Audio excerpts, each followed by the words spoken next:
Hari bos, Toyota Wish 1.8 Auto tahun 2011. Kereta dah cantik, cat dah baru, condition semua okey, tak ada masalah. Kereta ni hanya boleh loan kredit dan loan kedai sahaja. Kalau nak beli cash pun boleh. Kalau berminat boleh datang kedai, tengok kereta, boleh test drive. Kereta ni accident free, boleh jalan jauh, tak ada masalah. Jom kita tengok bahagian dalam.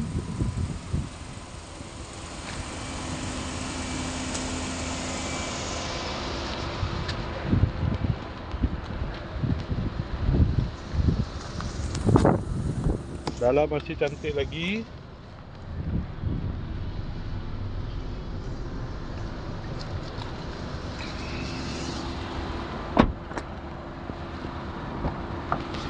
Aircon semua okey lagi, aircon sejuk.